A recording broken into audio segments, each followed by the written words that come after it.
18 अप्रैल 1912 America के New York में रात के लगभग 9:30 बजे का समय था। घनघोर बारिश के बीच करीब 40,000 लोग किसी का बेसब्री से इंतजार कर रहे थे।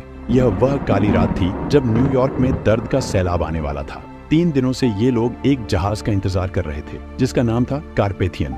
यह जहाज अपने साथ एक ऐसी दर्दनाक कहानी लेकर लौटा था जिसे सुनकर आज भी लोगों के दिल दहल जाते हैं। एक ऐसा जहाज जिसे कभी न डूबने वाला माना जाता था, RMS टाइटैनिक, जिसने सैकड़ों जिंदगियों को समंदर में समा दिया। और कारपेथियन पर सवार थे वे चुनिंदा लोग जिन्होंने टाइटैनिक के रौद्र रूप को अपनी आंखों से देखा था। यह इतिहास की वो दिल दहला देने वाली घटना थी जिसे कोई भी व्यक्ति कभी भूल नहीं सकता। इस घटना ने अपने पीछे कई रहस्यों को छोड़ दिया।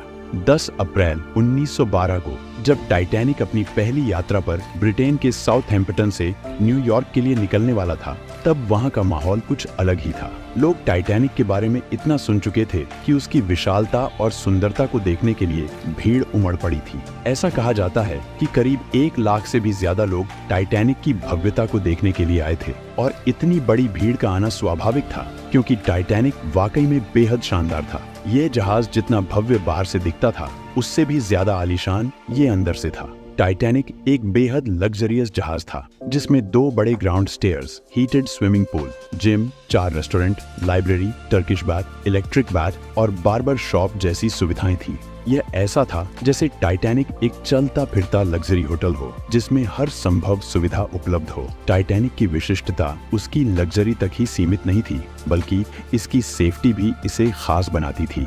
उस समय टाइटैनिक दुनिया का सबसे बड़ा, सुरक्षित और मजबूत जहाज माना जाता था। टाइटैनिक को इस प्रकार से डिजाइन किया गया था कि इसे अनसिंकेबल यानी कभी न डूबने वाला जहाज कहा जाता था। और सच कहें तो टाइटैनिक वाकई ऐसा जहाज था जिसे डूबना नामुमकिन माना जाता था, क्योंकि इसे बनाया ही कुछ इस तरह से गया था। इसके निर्माण में डबल बॉटम हॉल का इस्तेमाल किया गया था। दरअसल हॉल जहाज के बाहरी आवरण को कहा जाता है जो जहाज को मजबूती प्रदान करता है। टाइटैनिक के डबल बॉटम हॉल के कारण अगर उसका निचला हॉल किसी टक्कर से टूट भी जाए तो दूसरा हॉल जहाज को सुरक्षित रखेगा और डूबने से बचा लेगा। टाइटैनिक का एक और सेफ्टी फीचर इसे और भी सुरक्षित बनाता था। दरअसल टाइटैनिक को 16 वाटर टाइट कंपार्टमेंट्स में डिवाइड किया गया था। जहाज का यह निचला भाग जहाज का मुख्य हिस्सा होता है जो पानी के अंदर रहता है। यदि इस हिस्से में कहीं पर कोई छेद हो जाए तो धीरे धीरे पानी जहाज के अंदर भरने लगेगा और कुछ समय बाद जहाज पानी में समा जाएगा। लेकिन टाइटैनिक के निचले हिस्से को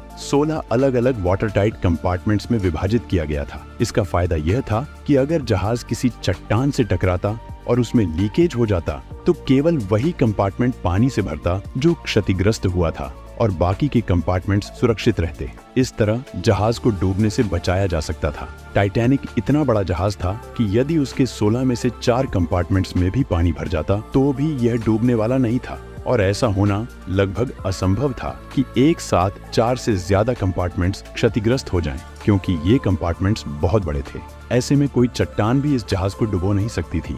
इसी कारण से टाइटैनिक को कभी न डूबने वाला जहाज यानी अनसिंकेबल कहा जाता था। टाइटैनिक को व्हाइट स्टार लाइन कंपनी ने लगभग 3 वर्षों में बनाकर तैयार किया था। 2 अप्रैल 1912 को टाइटैनिक का निर्माण पूरा हो चुका था और इसके कुछ दिनों बाद यानी 10 अप्रैल 1912 को इसे अपनी पहली यात्रा के लिए तैयार किया गया।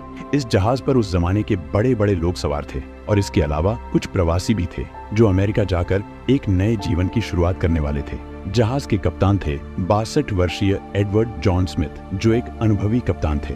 माना जाता है कि यह उनका आखिरी सफर था। इसके बाद वे रिटायर होने वाले थे। टाइटैनिक पर लगभग 2240 यात्री और क्रू मेंबर्स सवार थे। आमतौर पर साउथहैम्पटन से न्यूयॉर्क पहुंचने में 7 से 8 दिन का समय लगता था, लेकिन टाइटैनिक उस समय का सबसे तेज चलने वाला जहाज था और व्हाइट स्टार लाइन कंपनी चाहती थी कि यह जहाज 6 दिनों में न्यूयॉर्क पहुंच जाए। टाइटैनिक अपनी भव्यता और विशालता के साथ साथ अपनी गति के कारण भी सुर्खियों में आ जाए। इसी कारण से कंपनी ने कैप्टन स्मिथ को जहाज को फुल स्पीड पर चलाने के निर्देश दिए थे। टाइटैनिक को बने हुए अभी ज्यादा समय नहीं हुआ था और इसकी सेफ्टी टेस्टिंग और ट्रायल्स भी पूरी तरह से नहीं हुए थे। इसके बावजूद टाइटैनिक को एक लंबी यात्रा के लिए तैयार किया जा रहा था और इसका एक बड़ा कारण था। दरअसल व्हाइट स्टार लाइन कंपनी की एक और जहाज थी, ओलंपिक। जो टाइटैनिक की तरह ही दिखती थी, लेकिन आकार में थोड़ी छोटी थी। इस कारण से ओलंपिक शिप को टाइटैनिक की बहन कहा जाता था। मार्च 1912 में ओलंपिक शिप में तकनीकी खराबी आ गई, जिससे उसे इमरजेंसी में बंदरगाह पर रिपेयर के लिए लाया गया। इतने बड़े जहाज को ठीक होने में कई महीनों का समय लग सकता था। इस देरी के कारण व्हाइट स्टार लाइन कंपनी का बिजनेस महीनों तक ठप हो सकता था। इसलिए कंपनी ने अपने कारोबार को बनाए रखने के लिए अगले ही महीने यानी अप्रैल में अपनी नई शिप टाइटैनिक को लॉन्च करने का निर्णय लिया। क्योंकि यह टाइटैनिक की पहली यात्रा थी, इसीलिए इसके क्रू में कुछ अनुभवी लोगों का होना अनिवार्य था। इसीलिए टाइटैनिक के कुछ मौजूदा क्रू मेंबर्स को हटाकर ओलंपिक के कुछ अनुभवी क्रू मेंबर्स को टाइटैनिक की टीम में शामिल किया गया। टाइटैनिक का एक ऑफिसर था डेविड ब्लेयर। उसे हटाकर ओलंपिक से एक अधिकारी को उसकी जगह नियुक्त किया गया। जब डेविड ब्लेयर शिप छोड़कर अपने घर जा रहा था, तो गलती से वह अपने लॉकर की चाबी भी साथ ले गया। दुर्भाग्य से टाइटैनिक पर मौजूद इकलौती दूरबीन उसी लॉकर में बंद थी। डेविड ब्लेयर की इस छोटी सी गलती ने आगे चलकर टाइटैनिक के विनाश में अहम भूमिका निभाई। आखिरकार वो घड़ी आ ही गई जब 10 अप्रैल 1912 को टाइटैनिक अपने पहले ऐतिहासिक सफर पर रवाना हुआ। कैप्टन स्मिथ भलीभांति जानते थे कि साल के इन महीनों में समुद्र में आइसबर्ग की संख्या बहुत अधिक होती है। इसलिए कैप्टन स्मिथ ने खतरे को भांपते हुए सीधे नॉर्दर्न रूट को छोड़कर साउदर्न रूट का थोड़ा लंबा रास्ता चुना।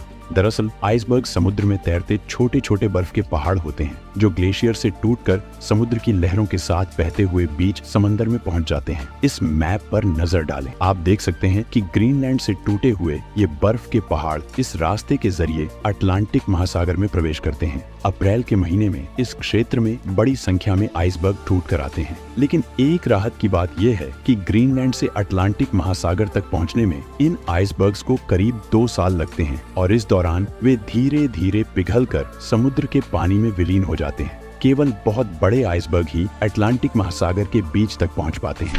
इसलिए कैप्टन स्मिथ ने आइसबर्ग के खतरे को टालने के लिए सीधे रास्ते की बजाय एक ऐसे रास्ते को चुना जहां आइसबर्ग से टकराने की संभावना बहुत कम थी। उस समय जहाजों में आइसबर्ग जैसी रुकावटों को देखने के लिए उन्नत तकनीक उपलब्ध नहीं थी। इसी वजह से जहाज के सामने की ऊंचाई पर एक क्रूज पॉइंट होता था, जिसे लुकआउट पॉइंट कहा जाता था। इस क्रूज में हमेशा 1-2 लोग दूरबीन लेकर तैनात रहते थे, जो दूर तक नजर रखते थे कि कहीं जहाज के सामने कोई अड़चन तो नहीं है जिससे टकराने का खतरा हो। जब जहाज समुद्र में यात्रा करते थे, वे सभी वायरलेस रेडियो के माध्यम से एक दूसरे को लगातार संदेश भेजते रहते थे, ताकि यह जानकारी मिल सके कि किस स्थान पर क्या अड़चने हैं। जब टाइटैनिक ने अपनी आधी यात्रा पूरी कर ली थी, तब उसे कोरोना नामक जहाज से आइसबर्ग के बारे में पहली चेतावनी मिली। यह आइसबर्ग टाइटैनिक से लगभग 1 दिन की दूरी पर था। टाइटैनिक पर सीनियर ऑफिसर जैक फिलिप्स इस वायरलेस रेडियो सिस्टम को संचालित कर रहे थे और अन्य जहाजों के साथ संपर्क में थे। 4 अप्रैल की दोपहर को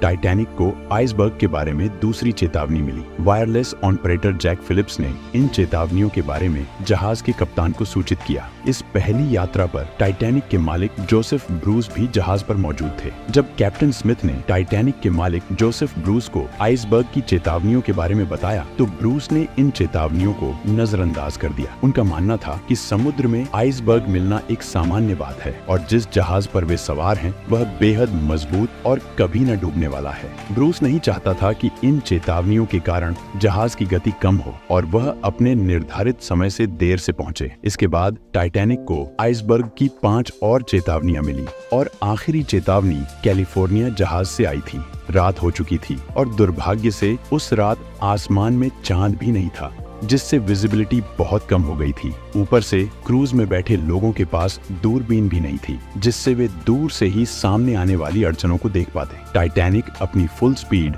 40 किलोमीटर प्रति घंटे की रफ्तार से चल रहा था और आइसबर्ग उससे केवल 2 घंटे की दूरी पर था। घने अंधेरे में समुद्र की लहरों को तेजी से चीरते हुए टाइटैनिक आगे बढ़ता जा रहा था, बिना इस बात की परवाह किए कि जिस रास्ते में अभी वो चल रहा है उसके सामने एक बहुत बड़ी बर्फ की चट्टान मौजूद है। रात के 11:30 बज चुके थे और अब टाइटैनिक आइसबर्ग से केवल 6 किलोमीटर की दूरी पर था। जिस रफ्तार से टाइटैनिक चल रहा था, उसे देखते हुए वह अगले 10 मिनटों में आइसबर्ग के करीब पहुंचने वाला था। टाइटैनिक के क्रू में शामिल 2 बहादुर लोग, फ्रेडरिक फ्लीट और रेजिनाल्ड ली, कड़कड़ाती ठंड और रात के घने अंधेरे के बावजूद टकटकी लगाए जहाज के सामने आने वाली अड़चनों को देख रहे थे। उनके लिए एक बड़ी समस्या यह थी कि जहां वे तैनात थे वहाँ ठंडी हवाएं सीधे उनके चेहरे पर लग रही थी, जिससे उनकी आंखों से लगातार आंसू निकल रहे थे। इनके पास कोई दूरबीन भी नहीं थी, जिससे वे ज्यादा दूर की चीजों को स्पष्ट रूप से देख पाते। कम रोशनी में आंखों से बहुत दूर मौजूद वस्तुओं को देख पाना बेहद मुश्किल था। रात के 11:39 पर